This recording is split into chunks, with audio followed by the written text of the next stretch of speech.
दोस्तों, ज्ञानराही तरुण अकादमी के इस YouTube चैनल पर आपका स्वागत है। आज हम प्राचीन भारतीय इतिहास के एक ऐसे विषय पर चर्चा करने वाले हैं जो भारत की साहित्यिक विरासत के स्तंभ है। हम बात करेंगे वेदों की। वेदों की संख्या है 4। पहला है ऋग्वेद, दूसरा है यजुर्वेद, तीसरा है सामवेद और चौथा है अथर्ववेद। इसमें से जो प्रारंभिक 3 वेद है, ऋग्वेद, यजुर्वेद और सामवेद, इन्हें वेद त्रयी कहा जाता है, जबकि अथर्ववेद इससे बाहर है। सबसे पहले बात करते हैं ऋग्वेद की। तो ऋग्वेद में हमें आर्यों के प्राचीन जीवन और राजनीतिक इतिहास के बारे में जानकारी मिलती है। ऋग्वेद को 10 मंडलों में बांटा गया है और इनमें 1028 सूक्त और 10,462 ऋचाएं हैं। ऋचाएं एक प्रकार के मंत्र होते थे जिनका उच्चारण किया जाता था। ऋग्वेद का पाठ करने वाले विद्वानों को होत्र कहा जाता था।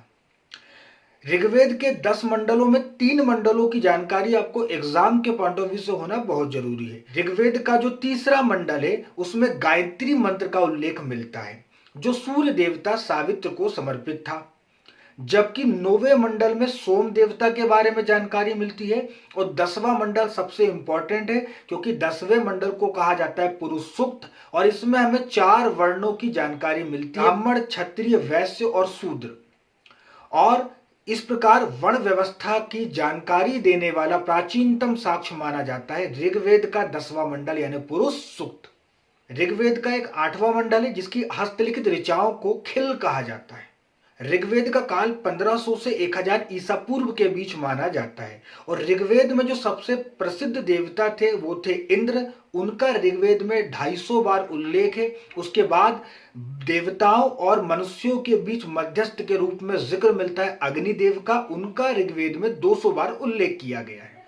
दूसरा हमारा वेद है यजुर्वेद। यजुर्वेद में यज्ञ संबंधी नियम और बलि के समय अनुपालन किए जाने वाले नियमों का उल्लेख मिलता है।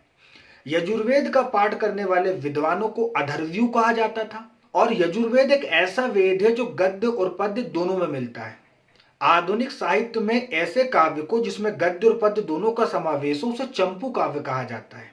तीसरा वेद है अपना सामवेद। सामवेद को भारतीय संगीत का जनक माना जाता है। याद रखिएगा, भारतीय संगीत की उत्पत्ति किससे मानी जाती है तो सामवेद से। सामवेद में गाई जा सकने वाली ऋचाओं का उल्लेख है और सामवेद की ऋचाओं का पाठ करने वाले विद्वानों को उद्गाता कहा जाता था। चौथा वेद है अथर्ववेद।